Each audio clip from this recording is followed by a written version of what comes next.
Y así que yo les voy a enviar después el PowerPoint. No me permite agrandarlo, a ver.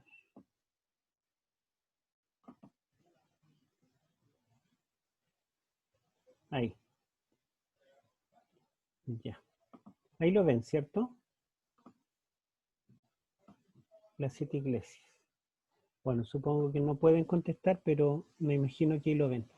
¿Y quién era nuestra lectora hoy? Yo, Pastor Arelis. Ya, hermana Arely, entonces usted le pedimos ¿Sí? que esté atenta a la lectura.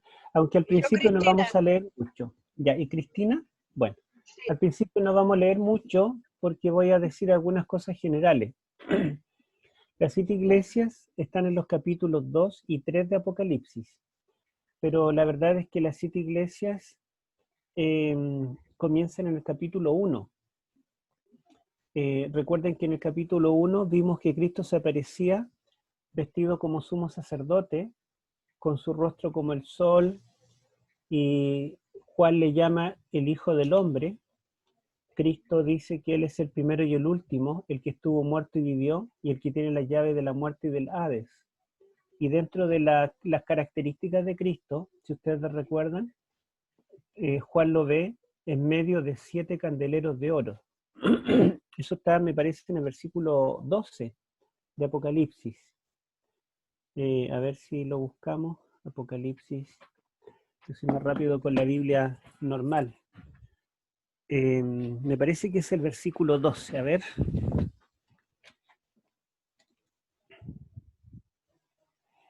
Apocalipsis 1, 12. Sí, 12 y 13. A ver si lo puede leer. 12 y 13. Sí, 12 y 13. Por lo cual alegraos, cielos, y los que No, moráis en él. Apocalipsis 1. Ah, Apocalipsis 1, versículos 12 y 13. 1, 2 y 13. Uh-huh. Y me volví para ver la voz que hablaba conmigo, y vuelto vi 7 candeleros de oro, y en medio de los 7 candeleros a uno semejante al Hijo del Hombre, vestido de una ropa que llegaba hasta los pies y ceñido por el pecho con un cinto de oro. Ya, gracias. Entonces la visión que tiene Juan es una visión de Cristo, pero lo ve en medio de 7 candeleros de oro. Sí. Y en el versículo 20, aparte dice que en su mano derecha tiene 7 estrellas. Y fíjense lo que dice el versículo 20. A ver. El misterio de las 7 estrellas que has visto en mi diestra y de los 7 candeleros de oro. Las 7 estrellas son los ángeles de las 7 iglesias, y las 7 candeleros que has visto son las 7 iglesias. Ya. Entonces fíjense ustedes que Jesucristo es visto rodeado de 7 candeleros y ve que en su mano derecha tiene 7 estrellas. Y el ángel le dice que las 7 estrellas son, los 7 candeleros son o representan a las 7 iglesias. Esos candeleros son simbólicos. Juan los ve en forma real, ve candeleros o candelabros, ¿verdad?, de oro que brillan, encendidos, y Cristo está en el centro de esos candelabros. Entonces después el ángel intérprete, más bien Jesús mismo, le dice que los 7 candelabros están representando a las 7 iglesias y las 7 estrellas representan a los ángeles de esas 7 iglesias. ¿Cuáles son las 7 iglesias? Si ustedes recuerdan, en el capítulo 1, versículo 4, dice que Juan debe escribir a las 7 iglesias que están en Asia. Y el versículo 10 del capítulo 1, el versículo 11, que lo leyó nuestra hermana, me parece. No, leyó el 12. El 11 la menciona por nombre. A ver si lo lee, hermana. 1:11. 1:11 ya. Yo soy el alfa y el omega, el primero y el último. Escribe en un libro lo que ves y envíalo a las 7 iglesias que están en Asia: a Éfeso, Esmirna, Pérgamo, Tiatira, Sardis, Filadelfia y la Odisea. Ya, entonces allí las menciona. no solamente la visión de Cristo tiene que ver con las 7 iglesias, sino que todo el libro Juan debe escribirlo y enviarlo a las 7 iglesias. ¿Se dan cuenta? Y las menciona. Son Éfeso, Esmirna, Esmirna, Pérgamo, Tiatira, Tiatira, Sardis, Filadelfia y la Odisea. Y esas 7 iglesias estaban en la provincia romana llamada de Asia Menor, que hoy sería el país de Turquía. Entonces, estas 7 iglesias deben ser las receptoras del libro del Apocalipsis. Y sabemos que son las receptoras de todo el libro y no solamente de una parte, porque cuando vamos al final, al capítulo 22 del Apocalipsis, busquemos el capítulo 22, tenemos 2 hermanas lectoras. A ver, la otra hermana, se me olvidó su nombre. ¿O solo tenemos Cristina. una? La hermana Cristina, ¿usted podría leer, por favor, el versículo, capítulo 22, el 16? Ya. Hasta el puro 16. El 16, ¿sí? Ya. Yo, Jesús, os envié mi ángel con este testimonio para las iglesias. Yo soy la raíz y el descendiente de David, la radiante estrella de la mañana. Ya, gracias. Entonces ustedes ven en el capítulo 1:11, dice que el libro o lo que reciba en la visión, Juan debe escribirlo en un libro y enviarlo a las 7 iglesias. Y aquí al final, Jesús se presenta después de haber terminado ya de revelarle todo el Apocalipsis a Juan, y dice: yo, Jesús, soy el que envió a su ángel para dar testimonio a las iglesias. Entonces, todo el Apocalipsis es enviado a las 7 iglesias que están en Asia. Ahora, si esto fuera solo las 7 iglesias de Asia, entonces el Apocalipsis no sería un libro para que lo leyéramos nosotros, porque no pertenecemos a ninguna de esas 7 iglesias de Asia del siglo I. ¿Mm? Pero también habíamos visto en Apocalipsis 1:2 que dice que el Apocalipsis es para los siervos de nuestro Dios. Bueno, vamos a ver otros detalles después. Ahora, en el capítulo 1, donde habíamos leído, justamente el versículo 19, vuelve Jesucristo a decirle a Juan que escribe las cosas que has visto, las que son y las que han de ser después de estas. Y en el capítulo 2 en adelante, capítulo 2 y 3, hay una carta para cada una de las 7 iglesias. Miren, vamos a leer una que es Éfeso para usarla como modelo. Acá tenemos 5 cosas que se repiten en todas las cartas. Todas las cartas a cada una de las 7 iglesias tienen el mismo formato. Lo voy a leer yo para mostrarle el formato. Primero, habla de la iglesia, el nombre de la iglesia a la cual se dirige. Escribe al ángel de la iglesia en Éfeso. Así comienzan todos. Ustedes ven el versículo 8 y escribe al ángel de la iglesia en Esmirna. ¿Lo ven? Si ustedes ven el versículo 12 y escribe al ángel de la iglesia en Pérgamo. El 18 y escribe al ángel de la iglesia en Tiatira. Vamos a leer las 7 para que los veamos todos. El 3, capítulo 3, versículo 1, escribe al ángel de la iglesia en Sardis. Capítulo 3:7, escribe al ángel de la iglesia en Filadelfia. Capítulo 3:14, escribe al ángel de la iglesia en la Odisea. O sea, en los capítulos 2 y 3 hay 7 cartas. Una carta para cada una de las 7 iglesias a las cuales está dirigido el libro. Todo el libro está dirigido a las 7 iglesias, pero además hay 7 cartas, una carta en particular a cada una de ellas, que son cartas breves, ¿verdad? Son cortitas. Después de escribir la carta, o más bien de este encabezado, Cristo se presenta.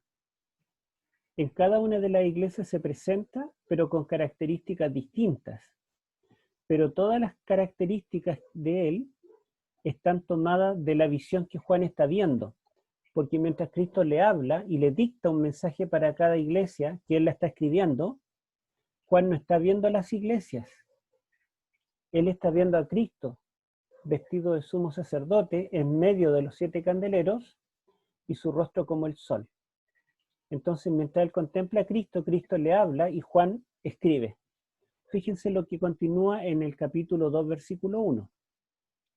Escribe al ángel de la iglesia en Éfeso, el que tiene las 7 estrellas en su diestra, el que anda en medio de los 7 candeleros de oro, dice esto. ¿Quién tiene 7 estrellas en la diestra? Jesús. Jesús, que él está mirando, ¿verdad? Y dice que ¿quién es el que anda en medio de los 7 candeleros de oro? Jesús. Jesús. Entonces en cada carta está el nombre de la iglesia respectiva y luego se presenta a Jesús como el autor de la carta. Juan solamente es el secretario.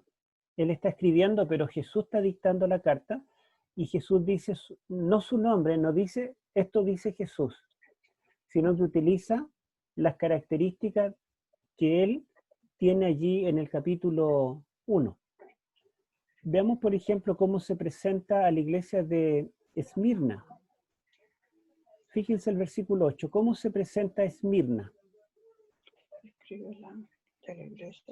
El 1:8. A ver. ¿Lo leo? ¿Ya? Ya. Escribe el ángel de la iglesia de Esmirna, el primero y el último, el que estuvo muerto y revivió, dice. Gracias. Entonces se presenta como el primero y el último. ¿Dónde Jesús se hace llamar el primero y el último? En el capítulo 1, ¿se acuerdan? Sí. Cuando Juan lo ve, cae como muerto y dice, no temas porque yo soy el primero y el último, el que estuvo muerto y vivió. Y acá, estos 2 títulos los utiliza otra vez para presentarse. Entonces, en cada carta, Jesucristo se presenta, pero las características y los títulos que dice de él son las características y los títulos que están en el capítulo 1. Recordemos que ningún libro de la Biblia está dividido en capítulos.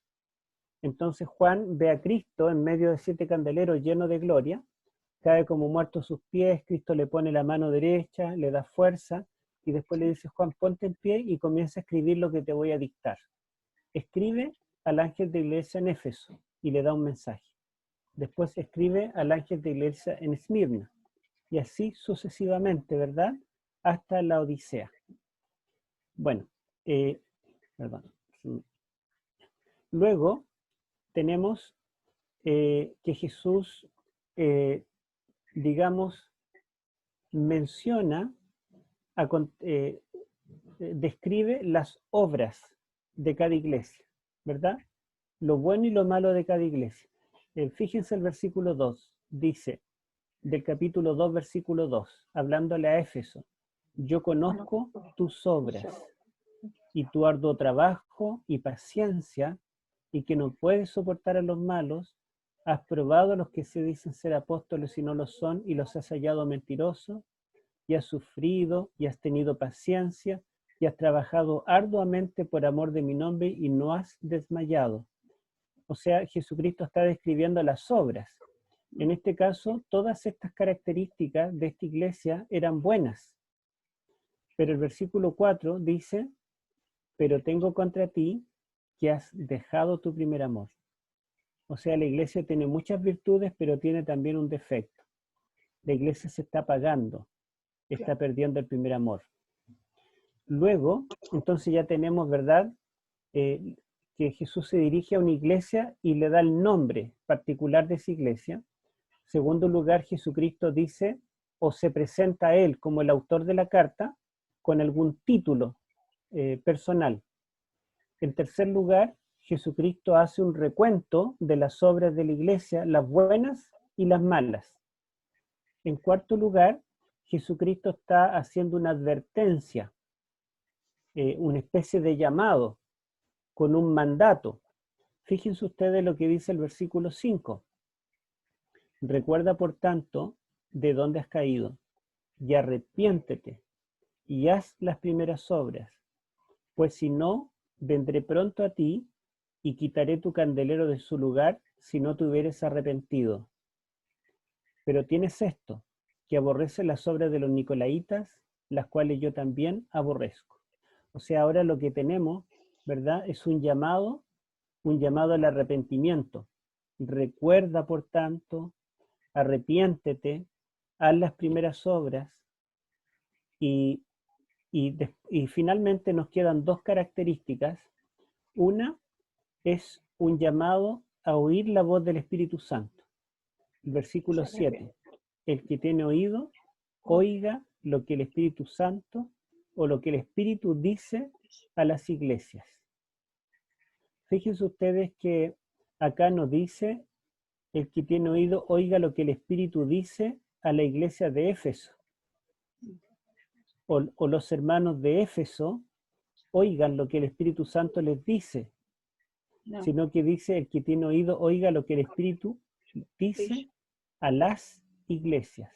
O sea, por una parte, el mensaje a la iglesia de Éfeso es para los hermanos de Éfeso. Pero en otro aspecto, este mensaje tiene un contenido universal, porque este mensaje es para las iglesias. Y finalmente, el último elemento es una promesa al vencedor. Fíjense que dice, al que venciere, le dará a comer del árbol de la vida, el cual está en medio del paraíso de Dios. Entonces, hay una promesa al vencedor. Y nosotros podríamos leer cada una de las 7 iglesias y encontraríamos que en todas tenemos estos 5 elementos. Ahora, aunque están estos 5 elementos repetidos, en ninguno es el mismo. Jesús se presenta en todas las iglesias, pero se presenta con un título diferente. Jesús a todas las iglesias le hace una promesa, pero la promesa a cada iglesia es diferente. Jesucristo hace un llamado al arrepentimiento, pero a cada iglesia el llamado es diferente. Jesucristo a toda la iglesia le dice, yo conozco tus obras, pero las obras de cada iglesia son también diferentes. De manera que los 7 mensajes son 7 mensajes diferentes, pero la estructura es la misma. Todas tienen 5 partes, las mismas 5 partes. Algunas son más largas, algunas cartas, otras más cortas. Miren, vamos a ver dentro de las propuestas, por ejemplo, algunos teólogos dicen, estas cartas, bueno, ustedes saben que las cartas tienen que tener un remitente y tienen que tener un emisor. El remitente es a quien llega la carta y el emisor es el que envía la carta.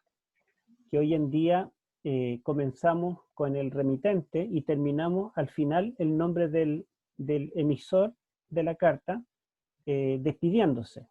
Pero en los tiempos bíblicos el nombre del emisor iba primero y después el nombre del remitente, como es acá. Pero algunos teólogos dicen que el formato de estas cartas tiene un formato de un decreto real, como cuando un rey dictaba un decreto y lo escribían, ¿verdad?, los secretarios, y después se paraban en las ciudades, en las plazas, y comenzaban a leer el decreto. Entonces se presentaba el rey, el nombre del rey, con los títulos que tenía. Después él decía, describía la ciudad a la cual iba este decreto, demostrando que él la conocía. Él conocía esta ciudad y sus características, y luego él reprendía también y daba una orden específica, un mandato, y finalmente este rey prometía algo, terminaba con una promesa. Entonces algunos dicen que las cartas de la iglesia tienen un formato de decreto real. ¿Y por qué? Porque dicen que Cristo en el capítulo 1 se está presentando como rey, como el soberano. Y por otro lado, porque el Apocalipsis fue escrito en tiempo del emperador Domiciano. Y el emperador era el hombre más poderoso del mundo. Él podía mandar como quisiera. Pero acá habría un contraste. Cristo es el soberano de sus iglesias. El emperador tiene autoridad sobre todos los ciudadanos, pero las iglesias son gobernadas por Cristo. Eso dicen algunos. Pero el año 1983, el doctor William Shea, él es adventista, descubrió algo interesante, descubrió una estructura pactual. ¿Qué es esto? Un pacto es un convenio entre dos personas. Habían distintos tipos de pacto, pero en los tiempos bíblicos, principalmente en el imperio hitita y también en el imperio asirio, se encontraron formatos de pacto donde un rey hacía un pacto con un reino más pequeño o con una ciudad particular. Entonces estos pactos tenían 5 partes. Todos los pactos de estos reyes antiguos tenían estas mismas 5 partes, con un preámbulo, un prólogo histórico, estipulaciones, testigos y bendiciones y maldiciones. Entonces, por ejemplo, supongamos el rey de Asiria hacía un pacto con la ciudad de Judá, o digamos otra ciudad, con Siria, no, es que para que no lo... Asiria con, vamos a decir, con Tiro. El emperador de Asiria hacía un pacto con el reino de Tiro. Y en el preámbulo, el rey saludaba a la ciudad de Tiro, decía sus títulos, todos sus honores, cargos, nombres y atributos que él tenía. Decía a la ciudad de Tiro, el rey Asurbanipal II, emperador del imperio asirio, rey de la capital Nínive, y otros títulos.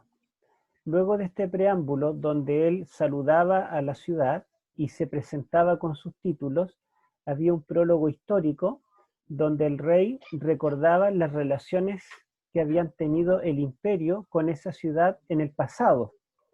Entonces los invitaba a recordar: recuerden que nosotros fuimos amigos en el pasado.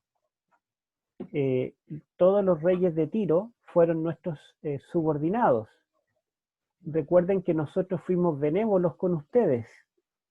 Recuerden que cuando ustedes fueron atacados, nosotros los defendimos.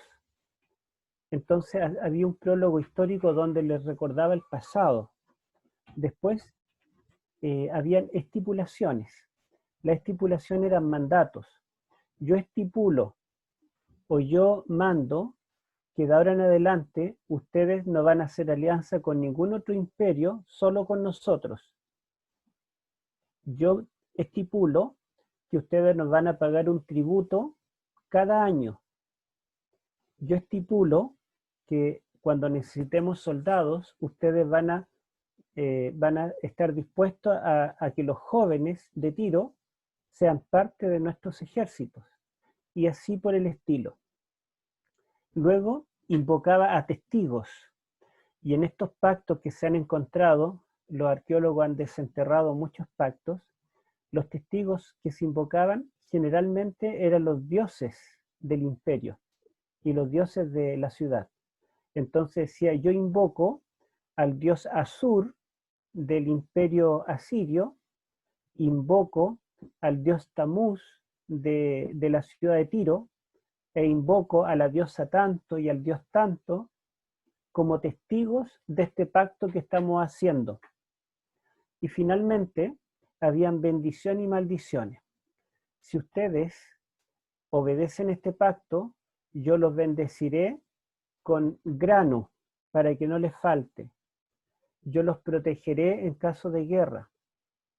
Cuando haya invasión, qué sé yo, les prometía bendiciones y también maldiciones.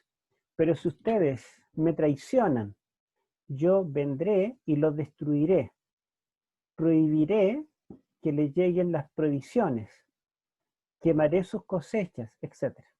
Entonces, en base a estas 5 partes de los pactos del mundo antiguo, William Shea encuentra que acá, por ejemplo, cuando Cristo menciona el nombre de cada iglesia, a la iglesia de Éfeso, es equivalente a la ciudad de Tiro, como el ejemplo que yo les puse. Cuando dice el título y los nombres del rey de Asiria, por ejemplo, equivale a la presentación que Cristo hace de sí mismo. Yo soy el que tengo las 7 estrellas a mi diestra, soy el que ando en medio de los candeleros. Luego el prólogo histórico, cuando recuerda, ¿verdad?, las relaciones pasadas, equivale a la sección cuando Jesús dice, yo conozco tus obras, conozco tu pasado, y menciona las obras buenas, las obras malas de cada iglesia. Las estipulaciones o mandatos es ese llamado donde dice, recuerda de dónde has caído. Arrepiéntete, que es un imperativo, un mandato. Entonces esas son las estipulaciones, lo que el Señor estipula o ordena que la iglesia haga, ¿verdad?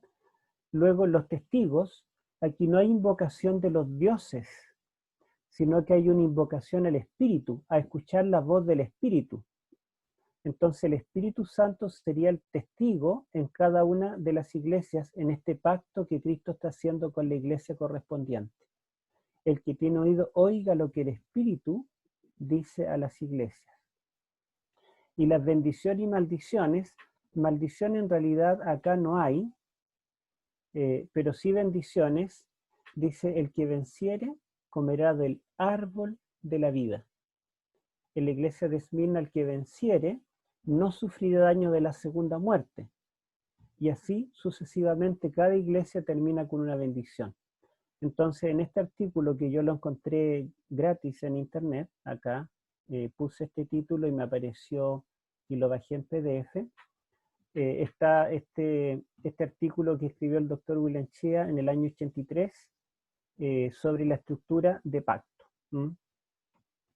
Bueno, yo también encontré otras cosas personales, digamos, reflexión personal, dos elementos. Uno es que me llamó la atención que Juan, cuando ve a Cristo en el capítulo 1, dice que vi a uno semejante al Hijo del Hombre. Y si ustedes recuerdan, el Hijo del Hombre está tomado de Daniel 7. Y en Daniel 7 se describe el juicio. Entonces yo veo que así como habrá un juicio investigador histórico, definitivo, que comenzaría en 1844, Jesucristo está haciendo un juicio a cada una de sus iglesias. Y fíjense ustedes, Jesucristo dice el nombre de cada iglesia que será evaluada, luego Él se presenta títulos que tienen que ver con la autoridad que Él tiene como juez, la autoridad y supremacía sobre la iglesia. Luego hay un prólogo histórico, que en realidad yo no le llamaría prólogo histórico, sino que sería una revisión de los libros. Se revisan las obras, tanto buenas como malas.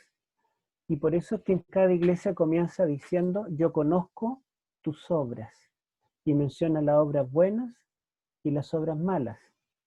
Después hay estipulaciones, un llamado a arrepentirse. Y es porque todavía estamos en el tiempo de gracia.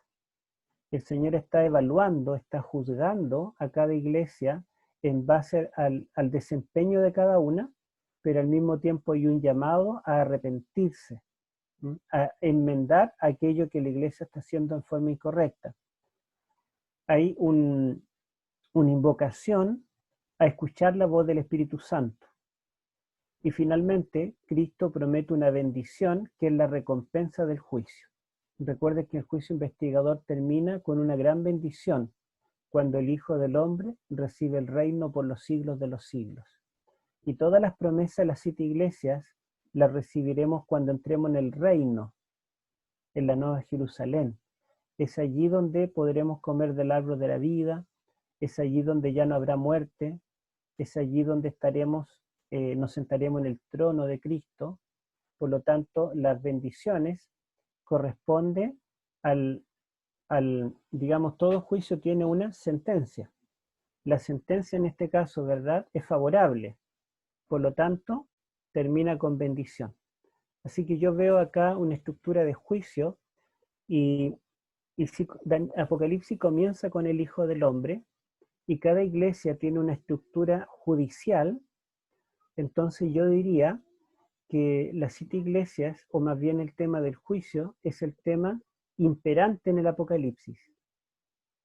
Esperamos un juicio final, único en la historia, el juicio final que comenzaría en 1844, pero podemos ver que Jesucristo, ¿verdad?, juzga o evalúa a cada iglesia en forma particular para que la iglesia pueda cumplir una misión en la mejor forma. Bueno, también acá, cuando estudié medicina, encontré una estructura médica. Ustedes van a decir, bueno, tantas cosas, pero la verdad es que todo esto se puede no necesariamente una estructura va a eliminar la otra, sino que pueden complementarse. Cristo también es el médico, ¿verdad? El médico de los médicos. Y nosotros primero tenemos cuando el Señor se presenta, ¿verdad? Cristo se presenta con sus títulos que demuestran su poder para curar a la iglesia que está enferma. Y luego Jesucristo está haciendo un diagnóstico. Está diagnosticando a la iglesia, dice: yo conozco tus obras.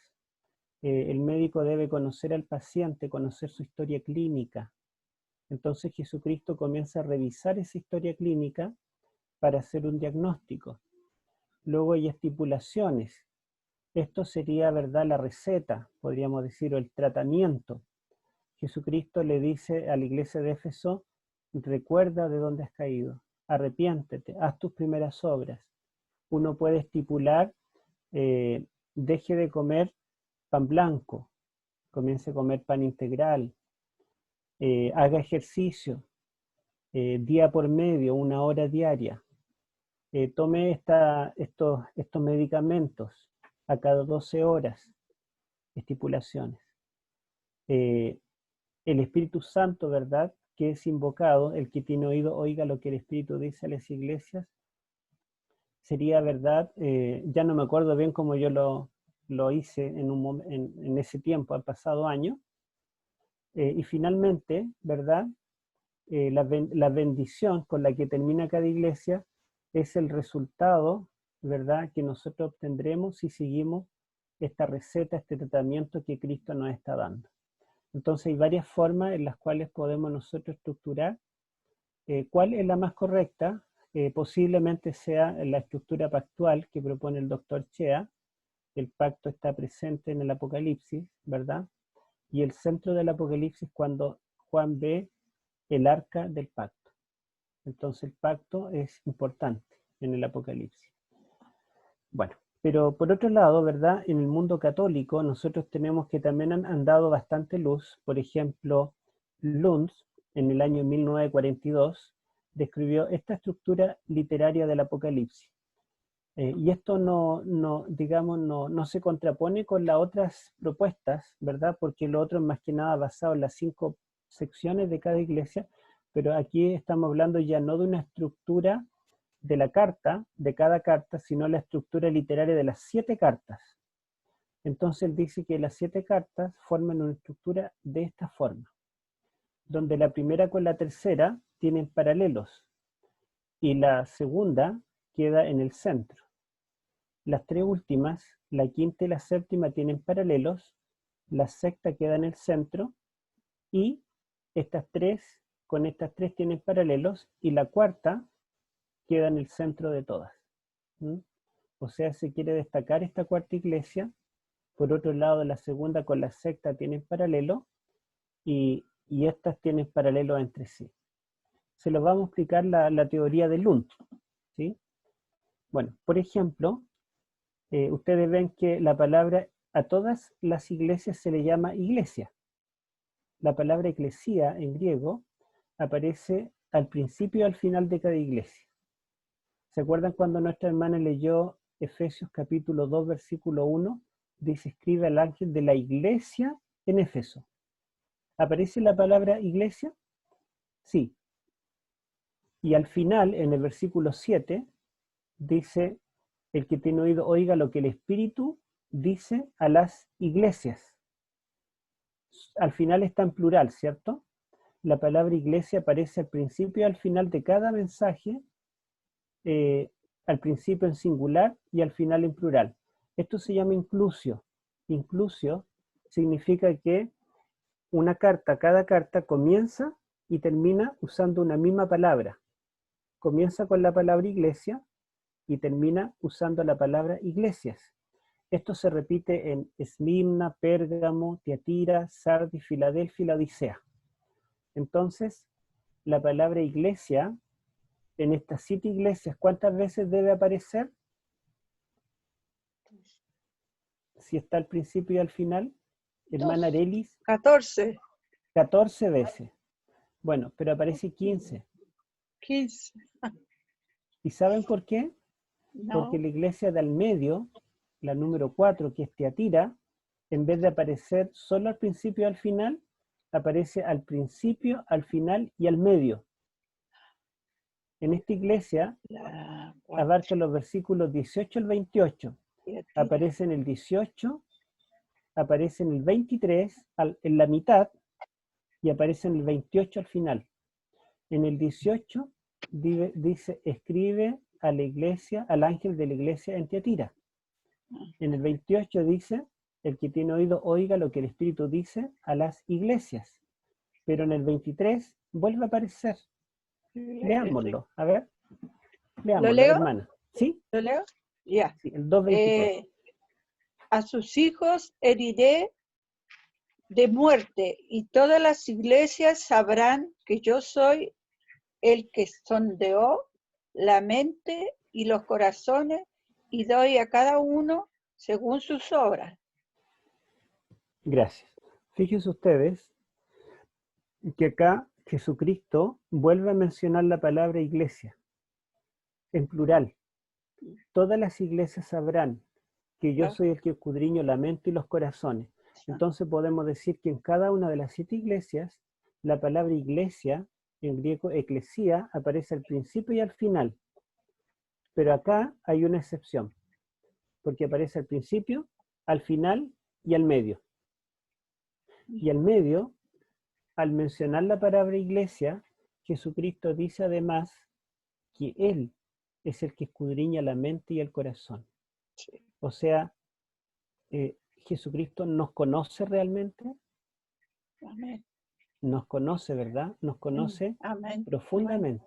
Imagínense un médico que pueda ver el corazón. No Amén. necesita un ecocardiograma, Claro. porque él podría vernos. Si tuviéramos un tumor en un pulmón, no necesitaría un escáner. Entonces Jesucristo escudriña la mente y el corazón. ¿Quién nos conoce mejor que Él?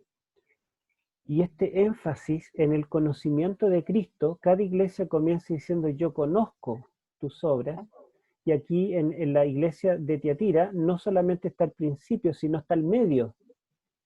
Hay un énfasis en que Jesucristo es omnisapiente. Él es Dios, ¿verdad? Usa este atributo divino. Y el verbo yo conozco en griego es ginosko, perdón, no es ginosko, es oida, que significa un conocer por experiencia. O sea, es un conocimiento más profundo que un conocimiento teórico, que uno puede leer algo de alguien y puede decir, lo conozco, pero este es un conocimiento mucho más profundo. Bien, entonces, Pérgamo, fíjense ustedes que queda en el centro, y se acuerdan ustedes lo que propone este erudito católico, Lund, que la número 4 queda en el centro de esta estructura y quedan 3 a cada lado. ¿Mm? Bueno, justamente lo vemos aquí. La palabra nikao, el verbo vencer. Cada iglesia, ustedes ven que termina diciendo al que venciere, ¿se acuerdan? Sí. En todas dice al que venciere, en las 7. Pero la iglesia de Tiatira dice al que venciere, perdón, al vencedor que guarde mis obras hasta el fin. Y dice en forma diferente a las demás. La única, en todas dice el que venciere, yo le daré esto. Pero acá es diferente, dice al que venciere, o más bien al vencedor que guarde mis obras hasta el fin, le daré esto. Agrega, es una fórmula más larga. En todas dice el que venciere y está la promesa. Pero acá la promesa espera un poco más, porque dice al vencedor que guarde mis obras hasta el fin, le daré. Y esta fórmula más corta en todas las iglesias, menos la central, implica que la número 4, ¿verdad?, está siendo diferenciada de las demás. La palabra espíritu, neuma, y la palabra nikao, el verbo vencer, fíjense ustedes que en las iglesias de Éfeso, en adelante, miren, dice así: el que tiene oído, oiga lo que el Espíritu dice a las iglesias, al vencedor o al que venciere, le daré algo.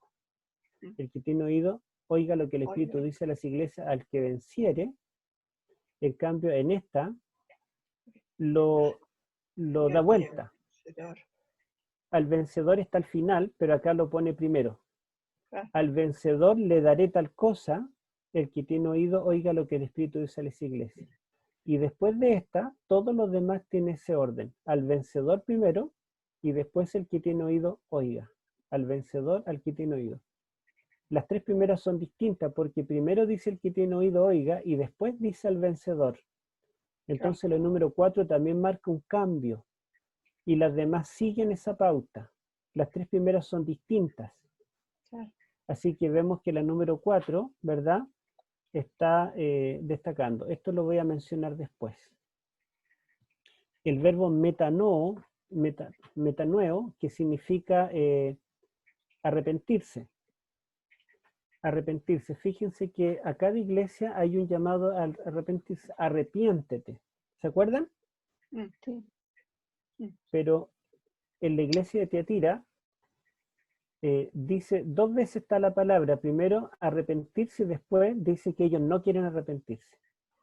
Arrepiéntete, pero no quieres arrepentirte. Entonces, en esta solamente dice arrepiéntete, pero acá en la del medio hay un mandato, un imperativo arrepentirse, pero por otro lado el Señor dice, pero no quiere arrepentirse de sus obras. Es distinta, ¿se dan cuenta? Por otro lado nos damos cuenta que la segunda y la sexta, ¿verdad?, la segunda y la penúltima, son distintas también, porque aquí no está el verbo arrepentirse.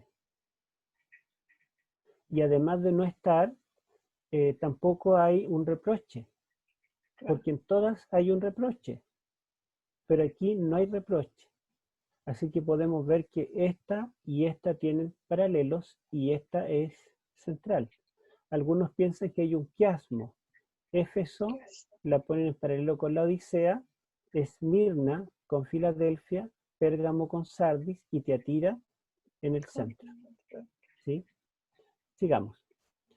Bueno, esta frase que habíamos mencionado yo, y todas las iglesias sabrán que yo soy el que escudriña la mente y el corazón, o dará a cada uno según sus obras, pero a los demás que están en Tiatira, yo menciono el versículo 24 en Tiatira, porque es la única iglesia que menciona dos veces el nombre de la iglesia.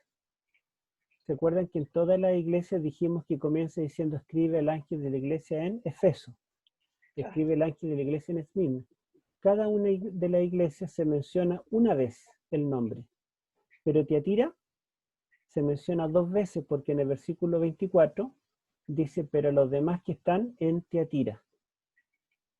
Y además Tiatira es la carta más larga. Tomen un minuto para mirar su Biblia en el capítulo 2 y 3 de Apocalipsis y díganme cuál es la carta más larga, la que ocupa más versículos. 28, Revisen ahí, 22. Vean cuál larga es cada una de las cartas. En la 4. La 4. Tiatira, justamente, es la más larga. Sí. Algunos dicen que aquí en Tiatira hay dos cartas dentro de una. Porque en el versículo 23 pareciera que Jesús está empezando una nueva carta, donde otra vez dice que Él conoce las obras, ¿verdad?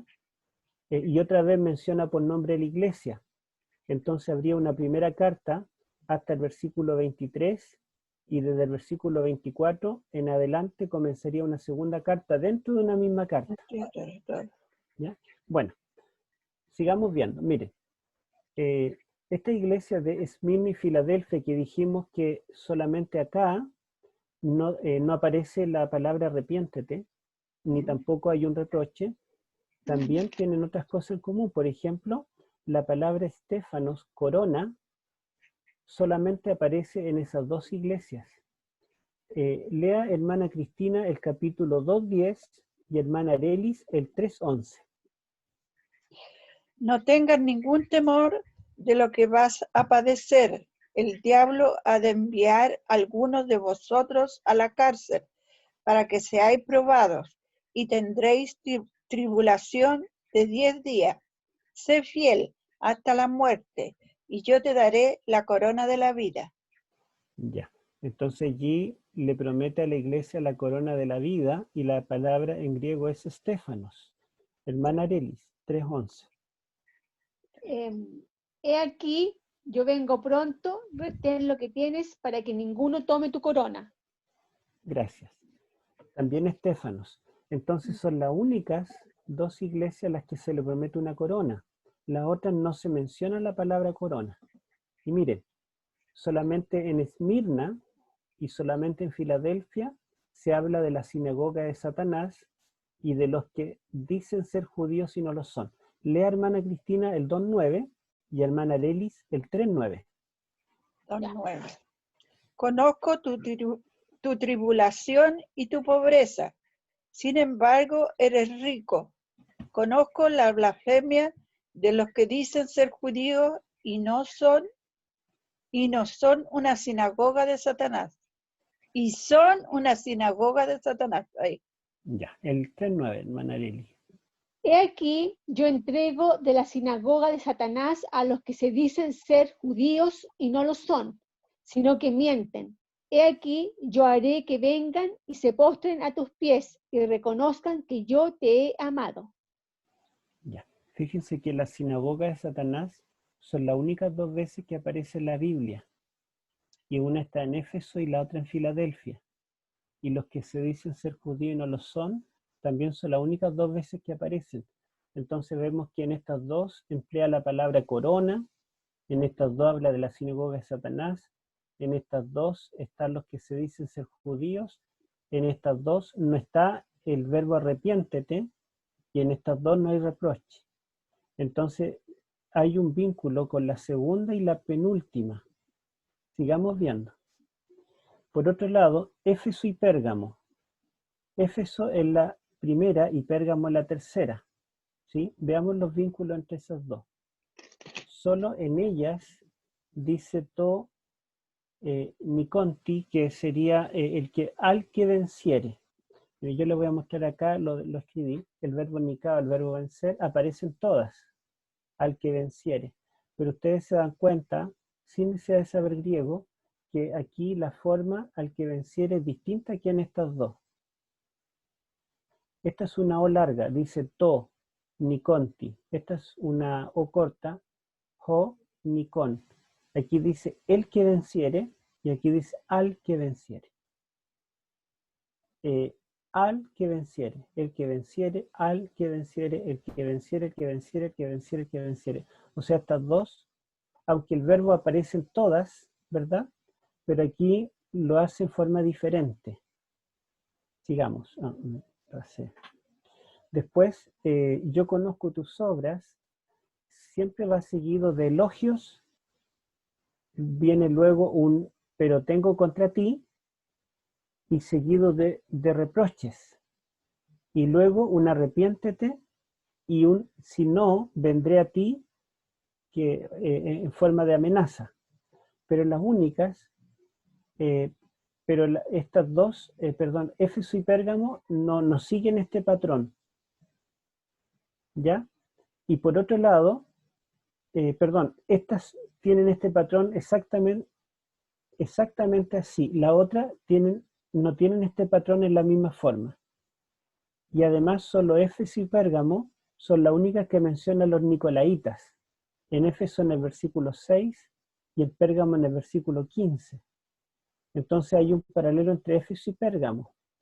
Y aquí es lo que yo les tenía, ¿verdad? El verbo vencer. Y ahora Sardis y la Odisea. Fíjese que solo Sardis y la Odisea son las únicas que comienzan con reproches. Todas las demás, ¿verdad? Primero hay un elogio, después un reproche. Pero Sardis y la Odisea, que para que ustedes lo recuerden, Sardis y la Odisea son la quinta y la séptima, ¿verdad? Quinta y séptima, Sardis y la Odisea. La frase el yo conozco no va seguido de ningún elogio, sino solo de reproches, que es distinto, ¿verdad?, a las demás. El diagnóstico es muy similar. En la iglesia de Sardis dice, tienes nombre de que vives y estás muerto. Y en la Odisea dice, tú dices yo soy rico, pero no sabes que eres pobre. ¿Se dan cuenta? O sea, la iglesia se evalúa de una forma, pero Jesucristo la evalúa de otra. Ambas tienen terribles amenazas, pero después de la llamada a la conversión hay grandes promesas. Son las únicas que no mencionan ningún adversario de la iglesia. Parece que el adversario está dentro, ¿verdad? Porque no hay un adversario, no son los judíos, la sinagoga de Satanás, los nicolaitas, Balaam, Jezabel. En estas dos no hay adversarios. Pero las iglesias, ¿verdad?, están muriendo y tibia. Veamos. Entonces la estructura queda así. La segunda iglesia, que es Esmirna, con la sexta, que es Filadelfia, dijimos que estas dos se parecen porque ninguna tiene el verbo arrepentirse. Ninguna tiene reproche. Las dos tienen la sinagoga de Satanás. Las dos tienen a los que se dicen ser judíos. Por otro lado, la primera y la tercera tienen varias cosas en común, ¿verdad? Por ejemplo, en ambas mencionan los nicolaitas. En ambas, ¿verdad? ¿Qué más características habían en estas? Ya no me acuerdo muchos detalles. Y la quinta y la séptima también tenían similitudes, ¿verdad? La evaluación de ella era lo contrario de lo que Jesús, como Jesús la evaluaba. En ambos no tenemos elogios y otras cosas en común. Y la cuarta vimos que por varios motivos está diferenciada. Tiene algún aspecto diferente en cada una de las fórmulas. Esta sería entonces la estructura literaria de estas cartas, ¿sí? Hay algunos que encuentran similitud en la tercera y la quinta, entonces forman allí lo que se llama un quiasmo.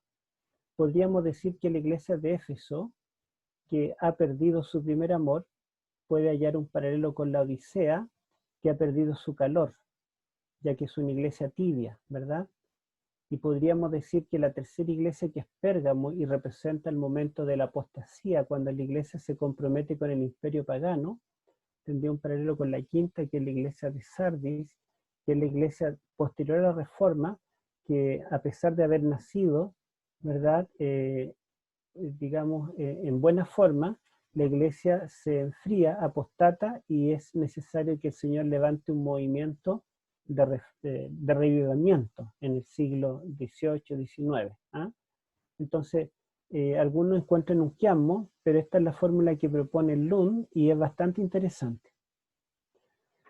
Bueno, el verbo venir, acá que aparece, si ustedes se dan cuenta, en toda la iglesia hay una promesa de la venida. He aquí yo vengo pronto. En realidad, en todas las iglesias el verbo venir en griego está en tiempo futuro. Vendré pronto a ti. Pero en cambio en la sexta iglesia, que es la iglesia de Filadelfia, ya no está en futuro, está en presente. Yo vengo. En todas dice vendré, pero Filadelfia, que es la sexta, dice yo vengo. Y en la séptima dice estoy a la puerta. Esto, ¿verdad?, está mostrando la cercanía de Cristo en cada una de las iglesias. Las promesas también van de menor a mayor. Ustedes pueden ver que las promesas comienza con algo periférico, comer del árbol de la vida, pero en la última iglesia, la iglesia de la Odisea, la promesa es sentarse en el trono de Dios. Y las promesas también algunos han visto que van desde una promesa, después 2, 3, podemos verlo, miren. Veamos la iglesia de Éfeso, la promesa que está en el 7. A ver, hermana Cristina.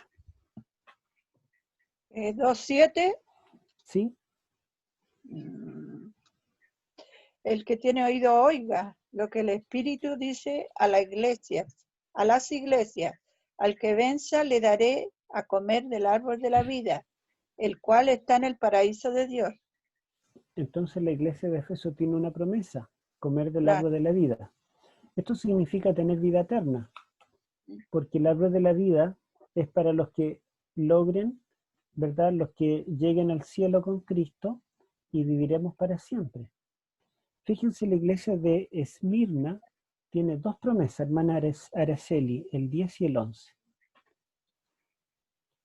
El versículo 10 y 11. Arelis, Dice, perdón. no temas en nada de lo que vas a padecer. He aquí, el diablo echará a algunos de vosotros en la cárcel, para que seáis probados y tendréis tribulación por 10 días. Sé fiel hasta la muerte y yo te daré la corona de la vida. El que tiene oído, oiga lo que el Espíritu dice a las iglesias.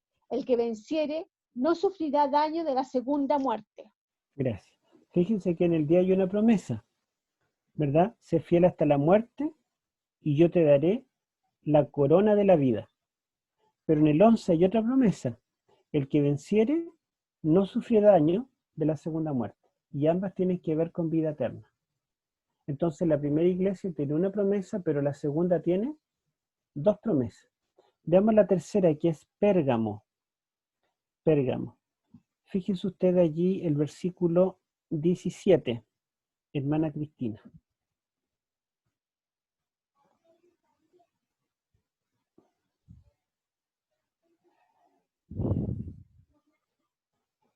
Póngale volumen. Hermana Cristina, póngale volumen. Encienda su micrófono.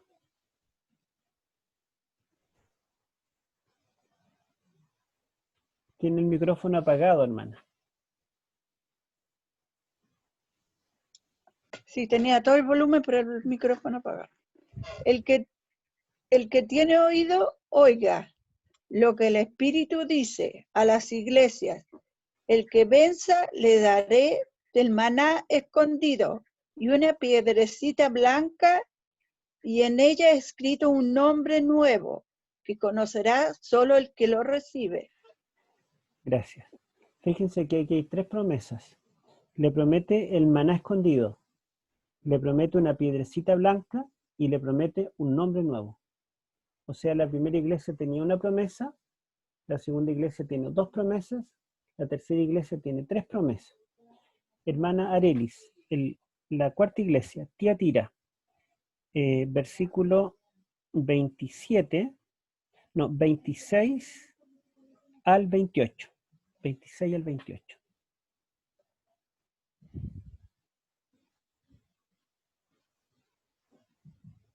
Hermana Arelis.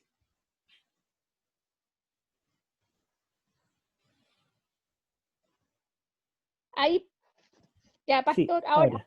26 al 28. Al que venciere y guardare mis obras hasta el fin, yo le daré autoridad sobre las naciones, y las regirá con vara de hierro, y serán quebradas como vaso de alfarero, como yo también lo he recibido de mi Padre, y le daré la estrella de la mañana. Ya. Fíjense que al que venciere, el Señor le dará autoridad sobre las naciones. Las regirá con vara de hierro. Serán quebradas como el vaso de alfarero, y le daré la estrella de la mañana. Tiene cuatro promesas. Veamos la quinta iglesia, Sardis. En el capítulo 3, hermana Cristina, capítulo 3, versículo 5. Dele el micrófono. Ahí. El que venza será vestido de ropa blanca. No borraré su nombre del libro de la vida, y confesaré su nombre ante mi Padre y ante sus ángeles. Gracias. Entonces fíjense que venciere, primero será vestido de vestiduras blancas. Claro. Segundo, no borraré su nombre del libro de la vida. Tercero, confesaré su nombre delante de mi Padre. y cuarto delante de los ángeles. Sí. Y me falta una. En el versículo 4 estaba la otra promesa. Dice, Con todo tiene pocas personas en Sardis que no ha manchado su ropa y andarán conmigo vestidas de blanco porque son dignas. Digna ya. sería la otra. No, que andarán con Cristo en vestiduras Ah, blancas. ah, Entonces ya. aquí hay 5 promesas. Veamos la iglesia de Filadelfia. Capítulo 3, versículo 12, el 12. Hermana Al que, Arelis. al que venciere, yo le haré columna en el templo de mi Dios y nunca más saldrá de allí, y escribiré sobre él el nombre de mi Dios y el nombre de la ciudad de mi Dios, la nueva Jerusalén, la cual desciende del cielo de mi Dios y mi nombre nuevo. Ya, esta sexta iglesia, fíjense, dice que el que venciere, le haré columna en el templo de Dios. Número 2, nunca más saldrá de allí. Número 3, escribiré sobre él el nombre de mi Dios. Número 4, el nombre de la ciudad de mi Dios, la nueva Jerusalén, y mi nombre nuevo. Me falta una, a ver. Sería columna, no saldrá de allí, estabilidad. Escribiré sobre él el nombre de mi Dios, el nombre de la ciudad de mi Dios y mi nombre nuevo. Bueno, me falta una, quizá esté en el texto o quizás sean 5, pero ustedes pueden darse cuenta cómo cada iglesia va aumentando las bendiciones. En cambio, la iglesia de la Odisea tiene solo una promesa, pero es la mejor. Fíjense allí el versículo 21. Hermana Cristina, encienda su micrófono. El 21.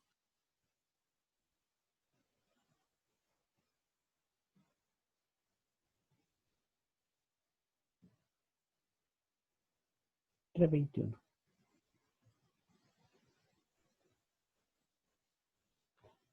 Micrófono. Ahí. Ya. 3:21. Al que venza, le daré que se siente conmigo en mi trono, así como yo he vencido y me he sentado con mi Padre en su trono. Ya. Gracias, hermano.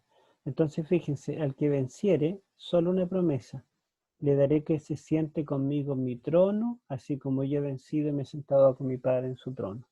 O sea, solo una promesa, pero es la mejor promesa.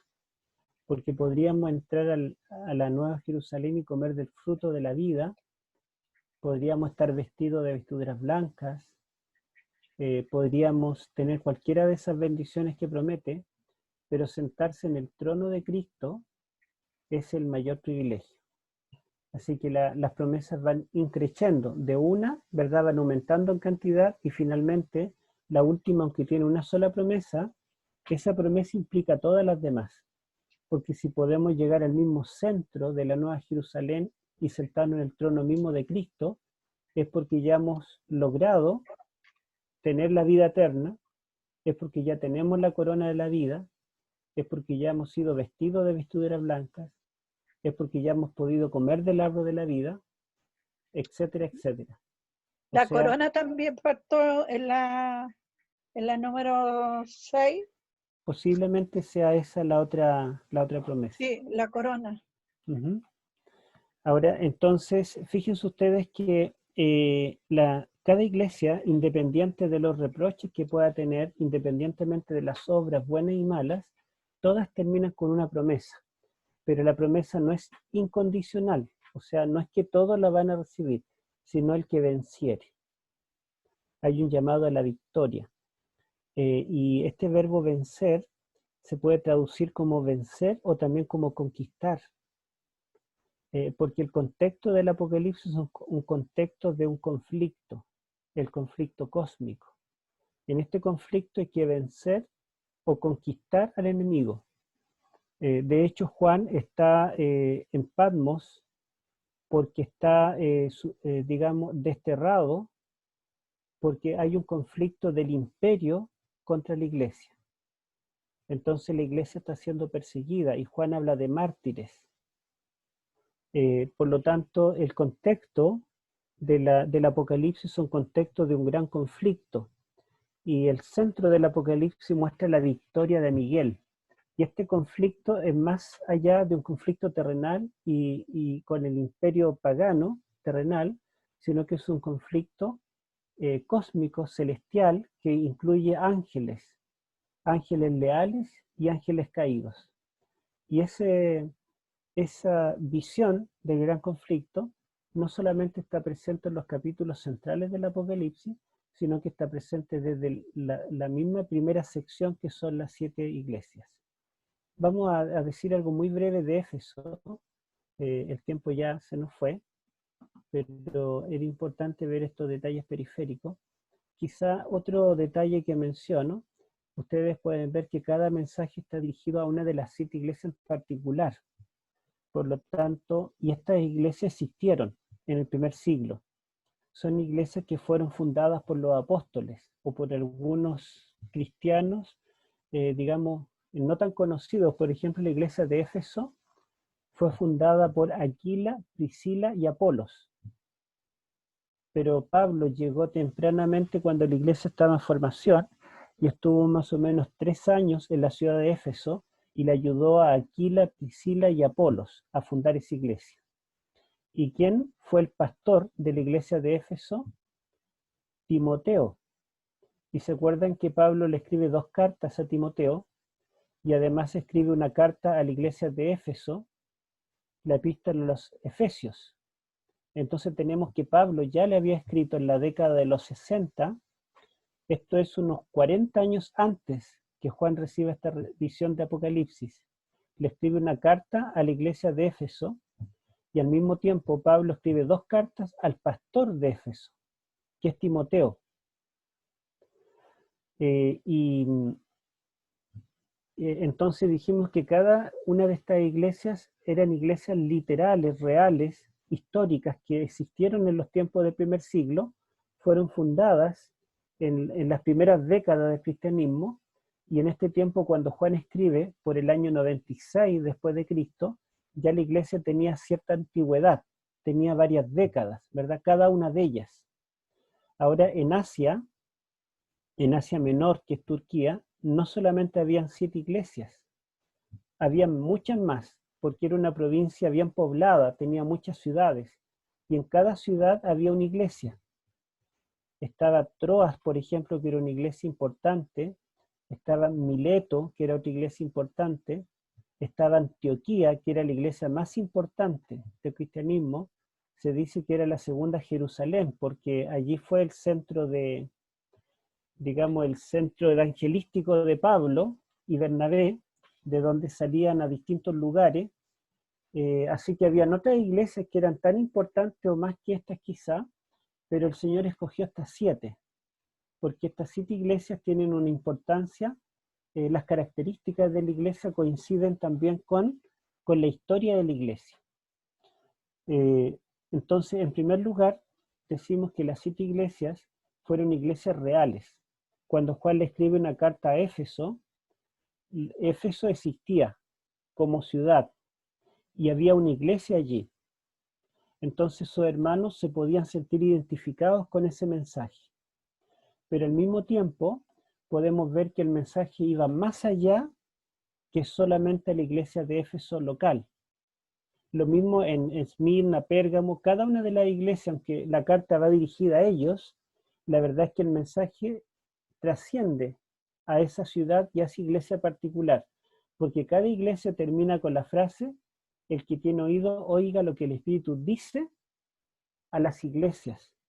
O sea, por una parte el mensaje de Éfeso era para la iglesia de Éfeso, pero por otro lado ese mensaje iba para todas las iglesias, ¿verdad? Y no solamente las iglesias de Asia Menor, sino todas las iglesias cristianas y de todos los tiempos. Porque el Apocalipsis dice que ese mensaje para las iglesias es el mensaje de lo que Juan ha visto, de las cosas que son y de las cosas que han de ser después de estas.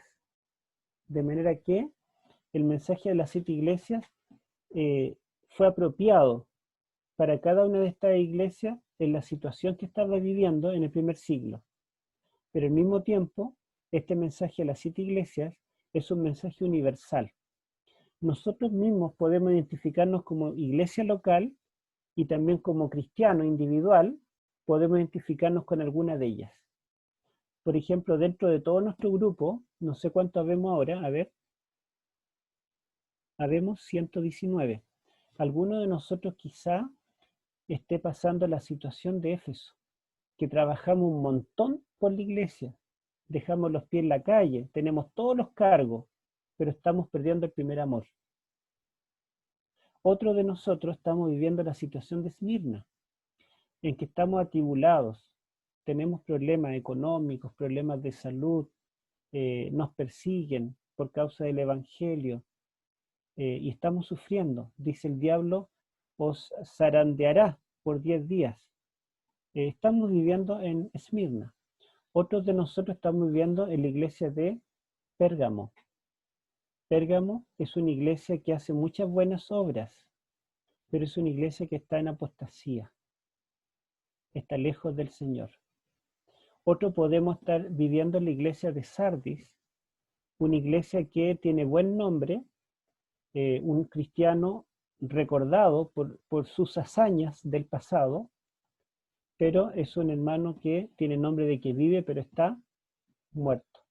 O sea, es posible que algunos de nosotros estemos muertos espiritualmente y que tengamos renombre en la iglesia, pero que sea todo lo que tengamos. Después, otros podemos estar como en la iglesia de Filadelfia, reavivados, con todo el espíritu, con todas las ganas de predicar, de hablar, de estudiar la Biblia, de orar. Podemos estar en Filadelfia, ojalá estuviéramos en Filadelfia, ¿verdad? Todos.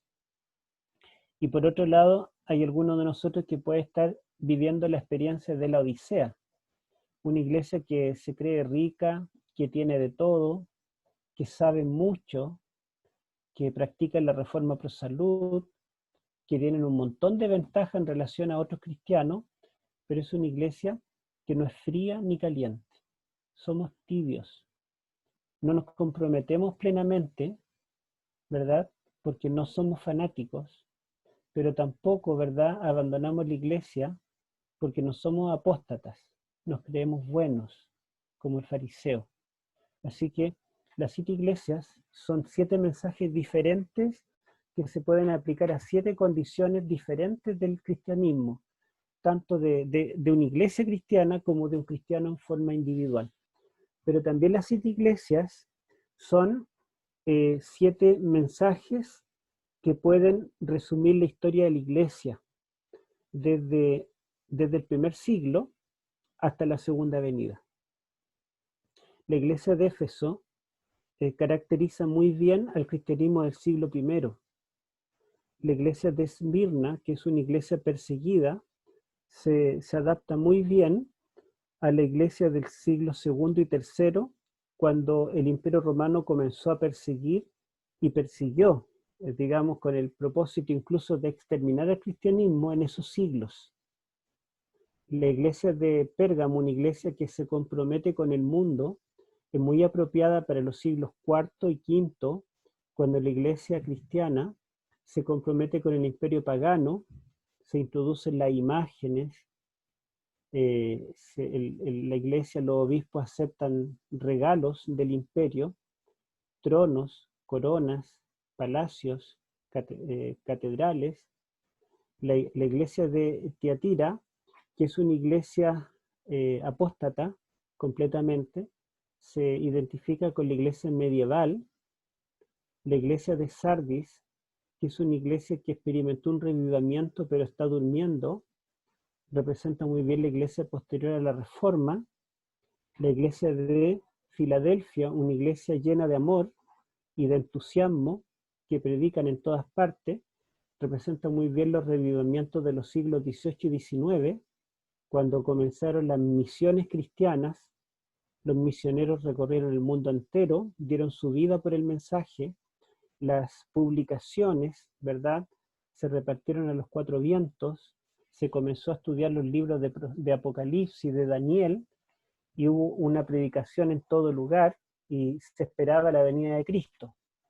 La iglesia de la Odisea, una iglesia tibia, tiene mucho en común también con la iglesia del tiempo del fin, con el cristianismo de este tiempo, que tenemos toda la experiencia pasada, todos los recursos que los cristianos no tuvieron en los tiempos pasados. Somos ricos y nos hemos enriquecido, pero sin embargo somos una iglesia tibia, que no es fría ni caliente. Hay algo interesante que podemos también ver, y es que en esta iglesia, la Odisea significa pueblo del juicio. Y justamente esta iglesia comienza históricamente en torno a 1844, que es la fecha del juicio, cuando comenzó el Señor el juicio en el cielo. Y fíjense que el Señor dice a la Odisea,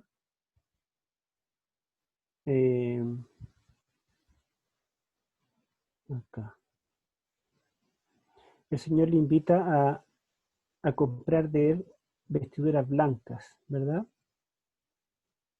En el versículo 18. Esto ya va a ser lo último que vamos a estar leyendo. Lea, hermana Cristina, el 3:18.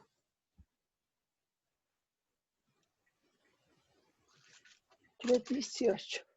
Sí. Por tanto, te aconsejo que compres de mi oro afinado en fuego para que seas rico, vestimentas blancas para cubrir la vergüenza de tu desnudez y colirio para ungir tus ojos y que puedas ver. Disculpa. ¿Hasta ahí? Sí. 18 nomás. Sí, el puro 18. Bueno, Ya. fíjense ustedes que el Señor está llamando a la iglesia a comprar el oro refinado en fuego, las vestiduras blancas y el colirio. Pero es interesante que las vestiduras blancas se mencionan muchas veces en Apocalipsis, pero aquí dice vestiduras blancas para vestirte y que no se descubra la vergüenza de tu desnudez. Y esta frase solamente aparece en el capítulo 16, en medio de las plagas, que es el último mensaje de advertencia al pueblo de Dios. El último mensaje de advertencia al pueblo de Dios está en Apocalipsis 16:15. Vamos a pedir a la hermana Arelis, Apocalipsis 16:15, y ustedes van a ver la similitud.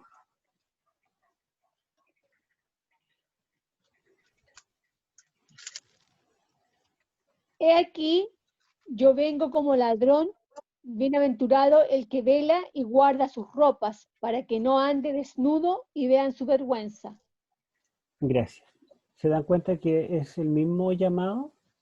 Entonces el último llamado que Dios hace a su pueblo en el tiempo ya del fin, en el tiempo de las plagas, antes de la venida de Cristo, es este. Y la iglesia de la Odisea, el llamado que se le hace también es muy similar. Entonces esa analogía entre la advertencia a la Odisea y la advertencia al pueblo de Dios ya en los últimos momentos de la historia, nos hacen un paralelo de la iglesia de la Odisea con la iglesia que está más cercana a la segunda venida. Y también hay otros detalles, por ejemplo, la mención de Jezabel, esa mujer, ¿verdad?, que es corrupta. Algunos historiadores se han preocupado de buscar si existió una Jezabel en el primer siglo en la iglesia de Tiatira, pero la verdad es que no existió ninguna. Pero esa Jezabel es nada menos que la mujer corrupta que se casó con Acab y que persiguió al profeta Elías. Y las características de Jezabel corresponden con Babilonia del Apocalipsis, que es corrupta y que persigue al remanente por 3 tiempos y medio. Y Elías fue perseguido por Jezabel por 3 tiempos y medio literales. Entonces, claramente hay elementos dentro de las iglesias que no se cumplieron en el siglo I. Hay elementos que apuntan al futuro. Y así como Tiatira, que representa la iglesia medieval, la iglesia apóstata, la Babilonia simbólica, y se caracteriza porque allí gobierna Jezabel, y Jezabel tiene las características de la mujer ramera de Apocalipsis 17, la Babilonia. Esto también nos hace entender que el mensaje a cada iglesia no es solamente un mensaje a la iglesia local del primer siglo, sino que también es un mensaje, ¿verdad?, para otro periodo de la historia. Por lo tanto, las 7 iglesias representarían 7 periodos. Y eso es lo que vamos a ver con algunos detalles más el próximo lunes. Y ahí vamos a terminar los capítulos 2 y 3. Todo esto podemos decir que es introductorio para que veamos aspectos periféricos, ¿verdad?, de las 7 iglesias, pero que al mismo tiempo nos ayudan a entender algunas cosas. Vamos a salir de esta diapositiva y vamos a dar lugar a opiniones, preguntas. Ahora podemos encender todos los micrófonos, los que quieran preguntar, ¿verdad?, u opinar.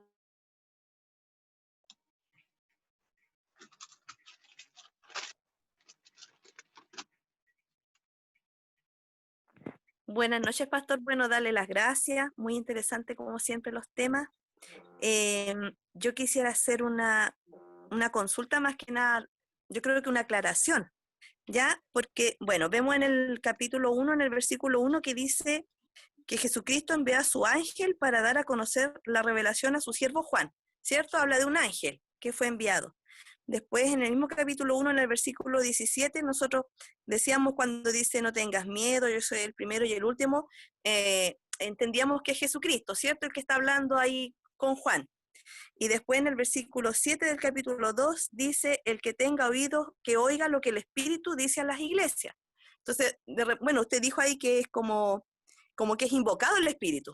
Ahí ya como que me queda un poquito más claro, pero al leerlo a simple vista es como que el Espíritu es el que está hablando. Entonces yo digo, ¿es el ángel? ¿Es Jesucristo? ¿El Espíritu? ¿Son los tres? Me gustaría eso, pastor, si me lo pudiera aclarar, por favor. Muchas gracias.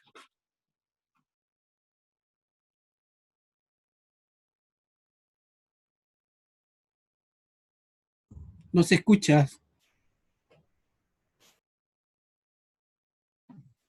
Ya, es el ángel el que acompaña a Juan en todo el recorrido del Apocalipsis. El ángel lo invita al cielo, el ángel lo acompaña a todos los lugares y en 2 oportunidades Juan incluso se postra hasta el ángel y quiere adorarlo, ¿se acuerdan? En el Sí, sí, capítulo 19 y después en el capítulo 22. sí, Pero sí. pero en estos 2 capítulos, 2 y 3 del Apocalipsis, y en el capítulo 1, es Cristo quien se aparece.